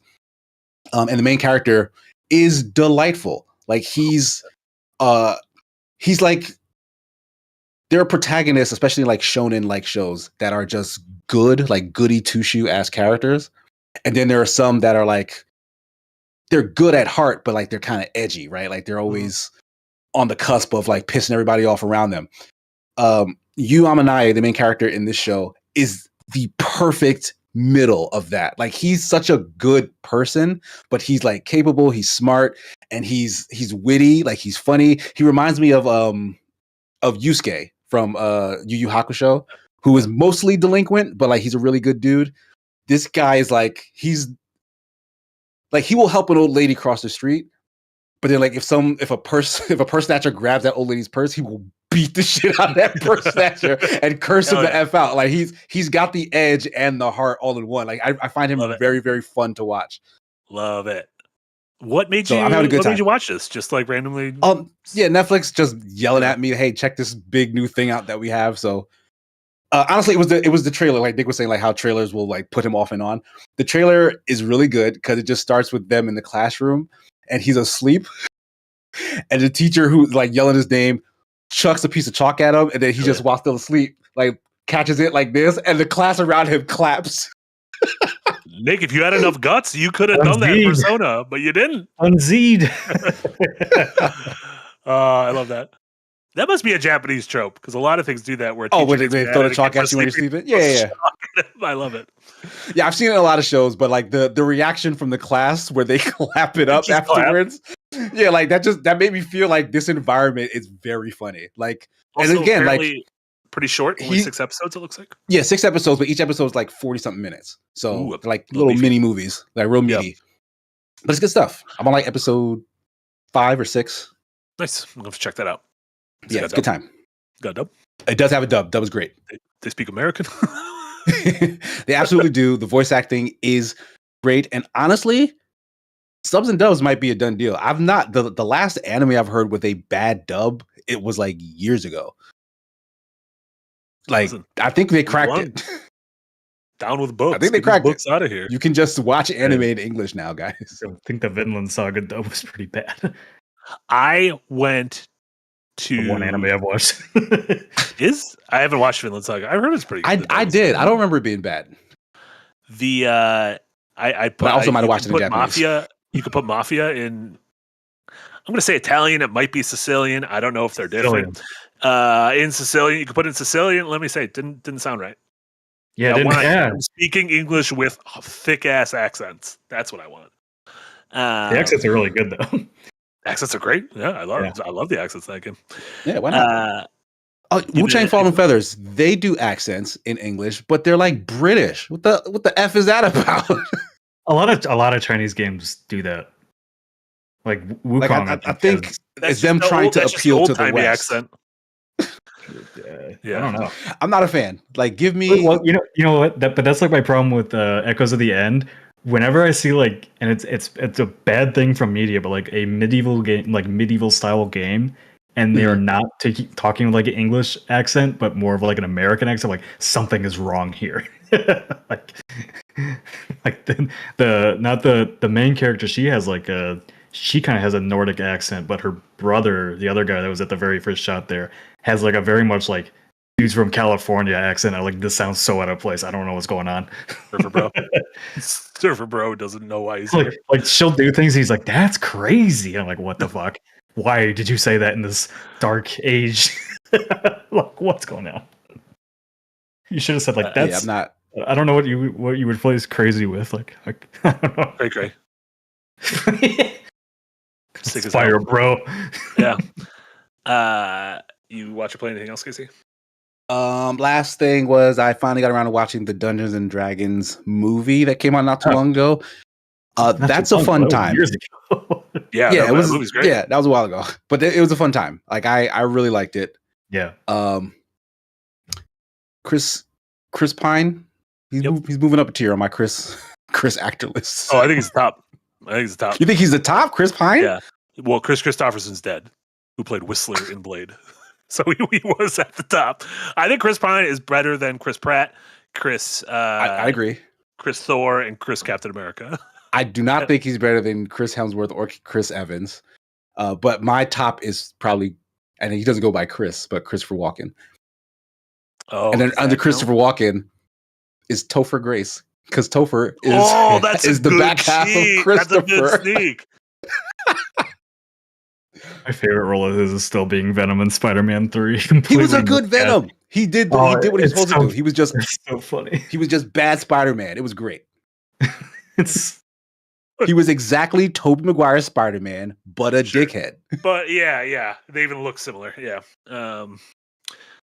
Yeah, getting back to it, get that Venom out of here. He had too many teeth. I don't like it. I thought Dungeons and Dragons was delightful. Like, I wish really fun time. Made more money so that we just got a new one of those every few years, because I think the cast was really cool. I think like it felt very welcoming to people, even if they aren't a D&D like aficionado. Yeah, I just thought it was really funny. They kind of did what Fallout did before Fallout, really. Just put it and set in that world and do something new with it, different with it. Yeah, and like lean on things that the fans are gonna like, but at the same time, just make it like a story that isn't bogged down by lore and shit you need to like read beforehand and homework and everything, and don't take yourself super seriously. Yeah, I like it quite a bit. Speaking of which, Alien Earth does a good job of that too. Nick, did you watch Alien Earth? I did. Did you watch Alien Earth? No, I'm gonna watch it this weekend. Marty. I wanted to talk to you about this is brand new, right? Yeah, it came out. Did it come out like yesterday? Tuesday. Goddamn hospital. Like 24 hours. Fair. I'm not going to pull up my phone and be like, I'll go see what Alien Earth is. Yeah. No, I'm like really impressed with that show. Like, a lot of times like these shows that adapt from movies that become shows can be really hit or miss, I think. Or like when they bring these franchises over, but like they did a really good, like the set designs on this are incredible. The cast has been fantastic so far, and like it's not. I think they said in interviews like they don't really care about like it's set in the universe, but it's telling its own story. It's not connected like really anything else, and it's working in its favor. Where it's like there's a lot of weird shit going on here. Like we're putting people's memories into android bodies.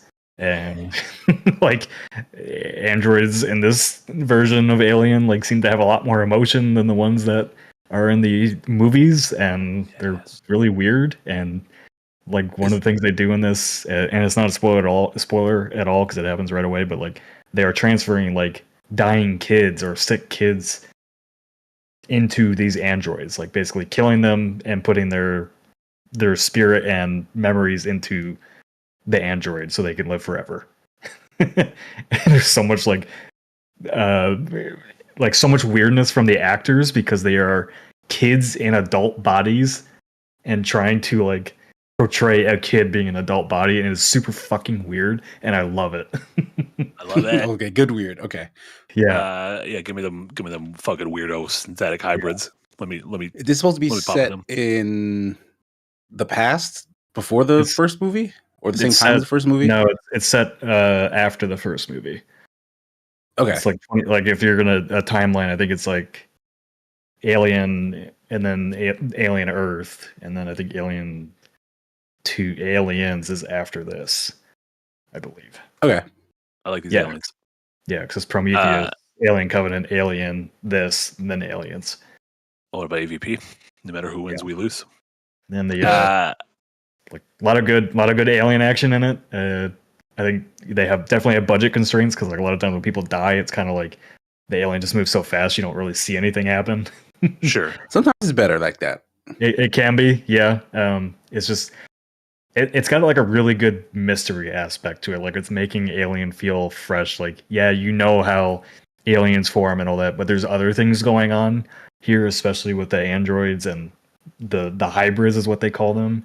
And then there's other things that I won't spoil that are going on. It's like there's so much mystery and mysticism around Alien in the show again. That's what's like I'm really hooked on that because I know like people are iffy on Prometheus or Alien Covenant, but like I love like the lore of these things. You can't be iffy on those anymore. They're good. If you don't like them, fucking kick rocks. I don't. A big need naked blue guy. He's great. Fucking Michael Fassbender being nuts. Yeah, I need to rewatch Alien Covenant. I don't remember liking that. I love Prometheus, but Alien Covenant has some of the fucking sickest gore in the series. It's crazy. Oh yeah, it's people beautifully just shot. Nasty in a shower, and then the fucking aliens in there. Yeah. Terrified of showers and of getting nasty. Damon's correcting me. It's set 2 years before the first Alien movie. Oh damn, that's a while. There you go. It's a big gap. Noah Hawley is the showrunner and co-writer of every episode, and he's great. He created the Fargo TV show and wrote on a bunch of it, and then the show Legion, which was fucking awesome. That was the X-Men show that was an X-Men show on FX. An FX joint, yeah. Yeah, that was great. Big fan of his, and yeah, I'm really excited to jump into this because I'm not watching anything else right now. Yeah, nothing new. Has Hulu done any other like really big production shows like this? Shogun. Yeah. Oh yeah. I guess. Yeah. Right. Well, but that was an FX production though. This is Fox. FX. This is FX. Yeah. Is it? Oh, okay. Mm-hmm. Well, that makes more sense. Yeah. FX and Hulu are kind of weird, incestuous. Yeah. Oh no.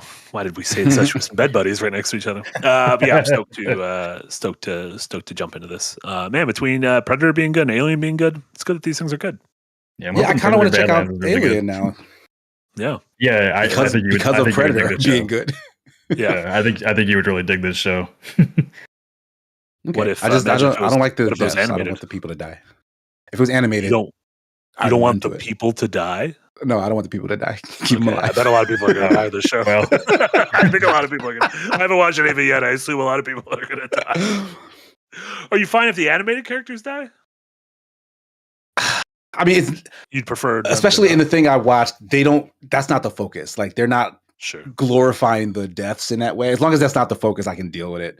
When it turns into like what kind of crazy way can we get this alien or this predator to kill all the people? Then I lose interest super fast. And that's what these series tend to like devolve into. Very much. See, like that's what's funny. Like Prometheus, Alien Covenant, Alien Earth are not really about that. Okay, so yeah, they have that, but they're like so much more like I don't know, like I think the Alien franchise has gone so far beyond just being kind of horror slasher films into like really science fiction, like a mythology type. Yeah. Okay. And there's people that like that, and there's people that don't. So, but yeah, no, hearty recommend, and I'm still watching Chief of War as well, which I'm still enjoying. I wouldn't say it's as good as Alien Earth, but fun enough. That's the Jason Momoa show. Yep, on Apple Plus. Beautifully shot, like that. You know what? Like a good action show with really, really good cinematography, like will keep me hooked and good action. So just far, keep the camera. I literally wouldn't know that was a real show if it wasn't for you. That seems to happen a lot. I have not. Well, I just haven't. I'm not watching anything on Apple, so I haven't opened up Apple in a while, and I've just heard no one else talk about it. It's probably popular, but it's the first thing on the page when you open it, and that just reminded me that I finished season 2 of Severance. Pretty good. Did you like the ending? You didn't like the ending? Know. I think Severance season 2 might not be good. I don't think it was good. 6 out of 10? Kind of. Like they coasted real. Like season 1 is fantastic because it introduces the premise and it rolls with that premise. And I was chomping at the bits to know more. Season 2 is when I was supposed to know more, and I feel like everything they let you in on was like half of maybe what you could have learned, and then they introduced maybe a little bit more. And it's that sort of mystery box TV that I hate, where it feels like they don't actually know what this is for. Like they're kind of writing as they go along with it, and there's no coherent end game in sight at the moment. That's And so the worrisome thing is that it took like 4 years for season 2. Yeah, Like, you can't be doing the Lost. That Lost came back after every 4 months break during the summer. Like, you can't be doing this thing where it's 4 years. Like, I honestly feel like I know. What was that? Lost seasons happen that fast. That was TV. It would start in September, end in May, and start in September again. It'd be like 36 episodes of season 2, right? Yeah, just keep rolling through. They'd take Christmas off, and then May sweeps would come along. And you got to finish strong. Yeah, that's crazy. What a different time. And, Aaron Sorkin famously, when he did The West Wing, would write every single episode of the show, and then when people ask how he did it, he's like, "I was addicted to cocaine." he's like, I would snort so much cocaine at night, and I would stay up all night, and I'd write an episode of The West Wing, and I'd do it again the next night. So I'm like, "Oh yeah, wow, yeah, that's how it works." Wow, oh my god, but yeah, I kind of. Like, I still want to know more, and that's what bugs me about it, is because they spent the whole season not giving me any answers. Yeah. I think when we previously talked about Severance season 2, I liked the first season more. I think I said. I think most people there. I think it ended really strong. I really loved that last episode. So because like stuff happened. The thing kind of progressed a little bit, but it's still like, okay, now that this stuff has happened, what happens next? And then if we got to go through another full season of them kind of tiptoeing around telling you anything, like season 2 is like extremely slow. Like full episodes, they love to just linger on like characters just kind of staring at stuff, and it's like, this is atmospheric at first, but like episode after episode after episode, it's like you are just killing time is what you're doing. Yeah, sure. You have like the whole Patricia Arquette episode about like her life in that weird coastal town and everything. Right, which we get fuck all in terms of answers to that as well. Like, so what she came up with, like Mark gets like reintegrated. You're like, are we gonna go back to that? Like, what happened there? Exactly. Yeah, it seems important. Like everything is just a step into the door, and then they kind of leave it alone. Sure. Yeah, I feel like this season is going to age well or poorly based on how the show continues. If like season 3 is a banger, I think people are going to look back on season 2 and be like, "Oh man, this is actually really good because of X, Y, and Z." If they can close all those threads, that's then sure, I can see that. But if we're no longer a planet in 4 years when season 3 comes along, then what's the point? What's the point? Nick, you been playing or watching anything else? No, not really. Nothing that I can talk about yet. You and Casey could talk about whatever you want. But no, A lie. The only other thing I was gonna ask, since you've been playing Mafia, is like a lot of people have been saying like they don't like the shooting mechanics of the game, and I'm not really sure where that's coming from. I thought it was fine. Yeah, I think I really, right? Yeah, playing on controller. Yeah, I thought it was fine. I thought it was weird that unless I'm mistaken, sticky cover doesn't get introduced until halfway through the game. Sticky cover? As in like the kind of the Gears of War, like throw your shoulder up against a piece of cover and then you can pop out and everything. No, that's introduced immediately. What do you mean? Because literally for me, sticky cover didn't come up until like 2 hours into the game, and then a prompt came that was like, you can do this, and then I was able to do it. Oh, when you have to go steal the bread, like that's the first time they teach you sticky cover. I don't even remember stealing bread. Oh wow, you guys played two completely different games. Listen, I would say it's possible I lied about playing the game, but literally the entirety of it is on Twitch. So like, I'm pretty sure I played all of this. It's right when you come out of the mine, they teach you how to do sticky cover. Oh, I remember the mine. I don't feel like I was doing sticky covers. No, those were like sticky. Those are those kind of sticky covers. I'm talking about like the Gears of War sticky cover. I know what you're talking about. Like, I'm talking about a whole different kind of sticky. Running up and sliding into it kind of thing? Yeah, a little bit of that. Or orbiting cover? No, we call it sticky cover in the biz. I am so confused what's happening. But whatever. I like a lot of people are like, I don't like the shooting mechanics. Like, the guns feel fantastic on controller. But I think they're like, really? I think that's fine. I think it's fine, but like, I don't think it's. I don't think it's bad, but I also don't. No. I thought the guns were kind of boring. Well, yeah, they're basic 1909 guns. Yeah, I mean, I don't know. I thought they were kind of boring, and I think that there's some UI problems of the same button to loot a body is to swap out your weapon with whatever weapon's on the ground. And people die next to their weapons, and so when I want to go through their fucking pockets and steal my whetstones, I end up swapping out and getting a shitty gun I didn't want. Yeah. No, I just like that, like, it's not Red Dead style where, like, there's the lock-on kind of mechanic where you click LT and it snaps to a person, but it's not like immediately accurate like Red Dead is, which takes out all the challenge of any gun. I don't have a lock-on. We might have played a different game. It's a menu option that you can turn on right at the start of the game. Didn't go in that menu. I didn't go in that menu. It asks you to do it while you're starting up the game. Me? Yeah. It's literally for the setup menu.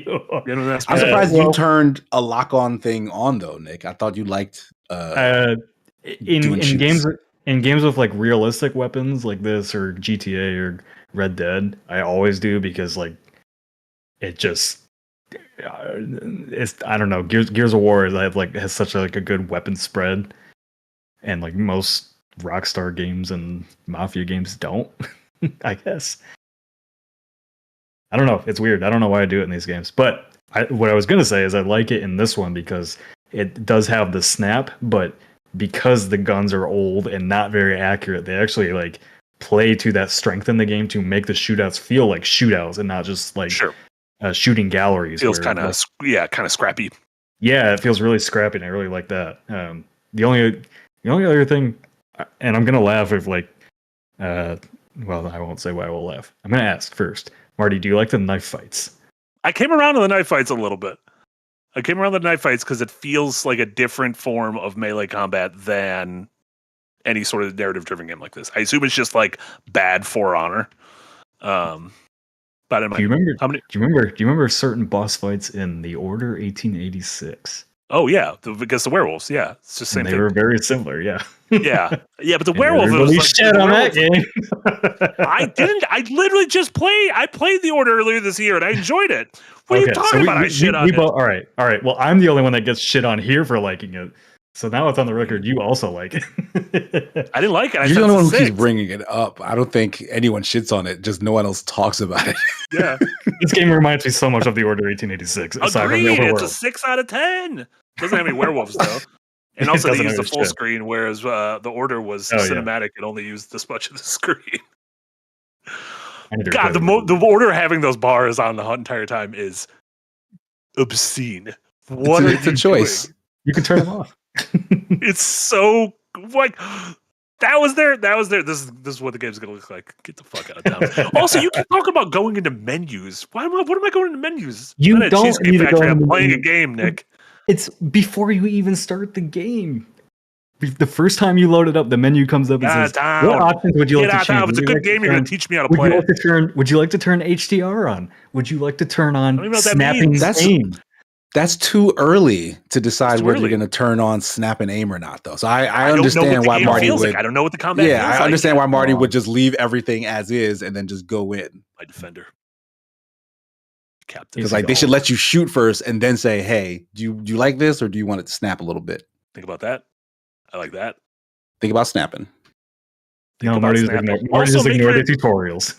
Make your cover a little stickier. Make everything a little sticky. Whatever you need to say to admit that you ignore the tutorials, it's fine. Yeah, I was entertaining the audience. I was probably telling them all sorts of Italian facts. Oh, I think I was also trying to think of are there any Italian volcanoes? And then I started naming all the volcanoes I know, and then I was like, do I only know Italian volcanoes? Which was crazy. But then I remembered Mount St. Helens. I was like, no, I know an American. Oh, okay. Yeah, that's pretty close to Italian. Yeah, they call Washington the Italy of the Pacific Northwest. We had a couple more super chats right at the end. Jomo Slomo, thank you so much for the Norwegian kroner. I like you, Nick, better than you, Nick. How I like you, Nick, better than you, Nick. That's pretty good.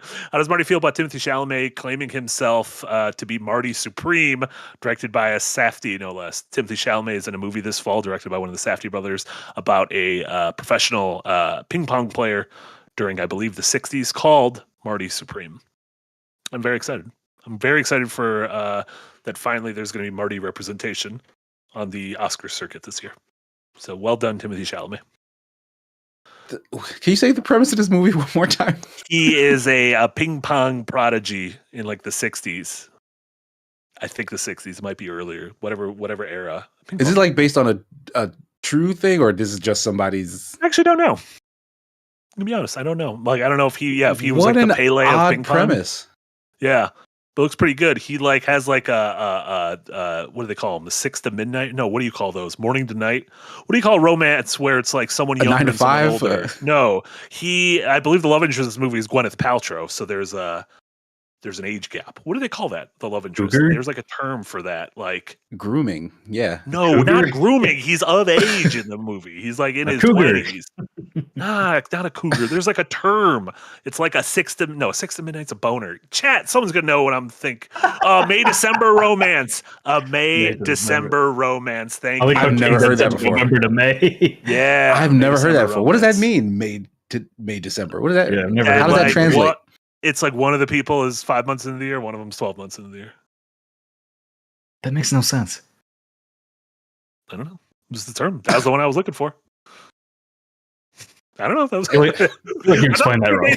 I'm just saying that was the one I was trying to remember, and that helped me remember it. So I'm not defending the thing. I'm just saying that's what I was trying to think of. Bookworm. Oh, I'm sorry, because May and December, if the year is representative of your whole life, Yeah. someone is this far into their life, and another person is about to die. Got it.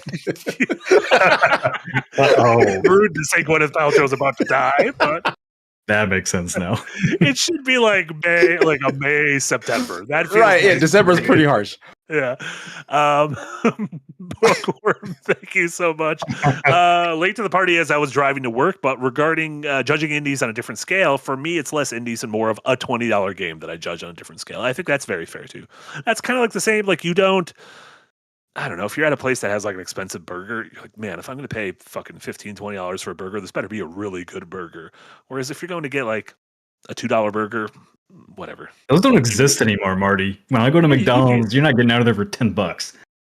That's why we got to bring back shoplifting. Look at that burger. That looks sad. Can you shoplift from McDonald's? I mean, I worked there for like a month when I was in high school, and I had to go back and cook one of those burgers. That's Literally- more you literally- like embezzlement. That's a different, yeah, that's a crime. I don't know what crime it is, but it's definitely a crime. It's not called shoplifting though. When you work there, I'm gonna be honest. No. I'm not saying I'm this going to work burger there. looks I said kinda I'm just going to go back there, make the burger, and go. I'd fuck up this burger. Like That was 3 pretty a.m. good, honestly. Everything's Yeah. a little sad. Yeah, I'll eat it. that was pretty nice. I think that McDonald's burgers are the hardest burgers to cook because you just take a steamer and place it down on top of it for like 10 seconds and then they're cooked. You'd like to know how that works. Maybe they changed it now. Maybe it's actually on the grill. What does McDonald's get out of 10? If we had a rank, If they're- 11? No, 7. Oh, I thought you said 11. 7. I was like, No. no. McDonald's has entered the AA market where I expect quality now for the price I'm paying. They're not Indian anymore. They're not Indian anymore. Where I'm paying $1 for a burger. I'm like, this is a 6 out of 10 burger, but it's fine. Yeah, They haven't been indies since like. Yeah, if you're gonna get a Big Mac, you might as well go to a like gourmet burger place at this point for how expensive those things are. I will say McDonald's breakfast. I occasionally get that's like an 8 out of 10. They know what's going on with their breakfast. Yeah, they kind of knocked that out of the park. That's where most of their points come from, honestly. That's gonna do it for us. I was gonna talk about Pokemon, but I haven't played too much. I'm gonna talk about it next week. I also have a funny story about it, but I might write a column about it, so I don't want to give it away.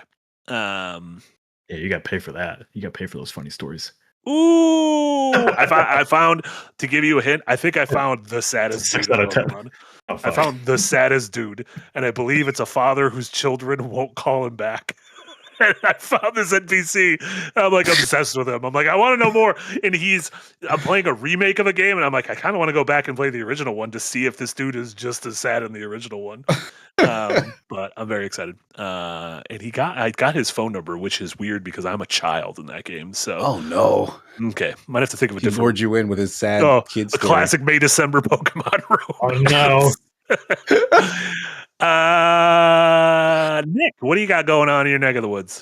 I took Unpacked off last week because I just couldn't come up with anything. But this week I'm talking about Battlefield and EA's lofty expectations for that game. 100 million players. I think we can get 100 million people to subscribe to Second Wind's Patreon, right? Like that's realistic. Believe in it. Yeah, we're getting close. Yeah, I think like for 10,000, 100 We're almost million. That's doable. Carry the couple zeros over. Yeah. Yeah, let me put corporate hat on. That is our new goal. 100 million on Patreon. Get after it, chat. Just don't put a end goal on it, and we'll be fine. Yeah. 100 million by whenever.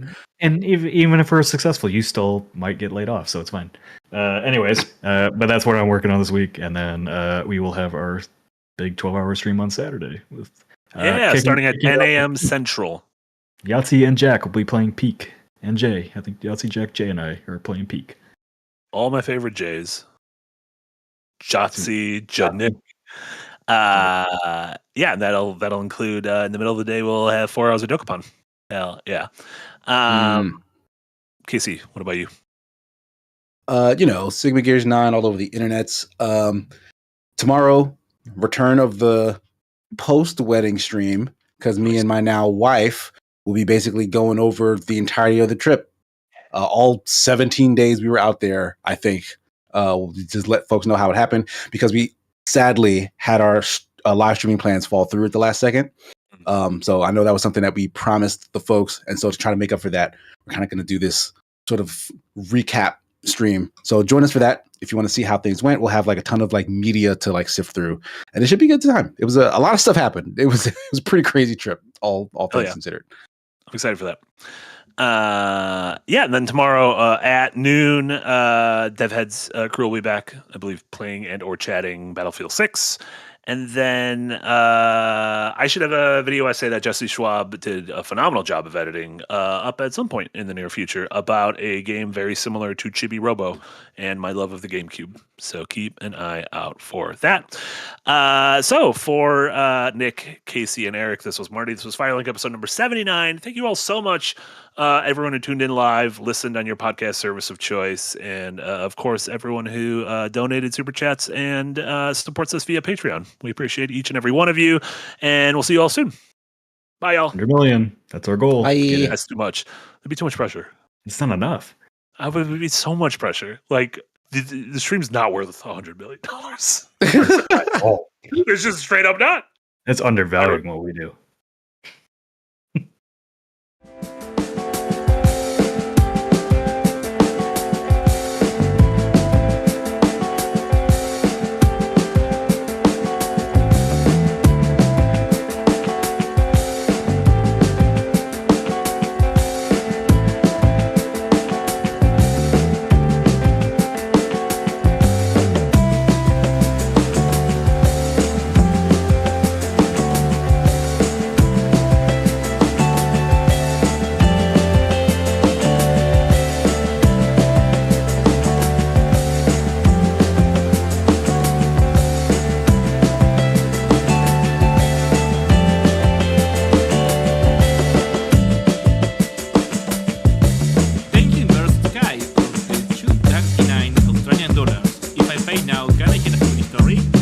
Too late. Sorry. Bye bye.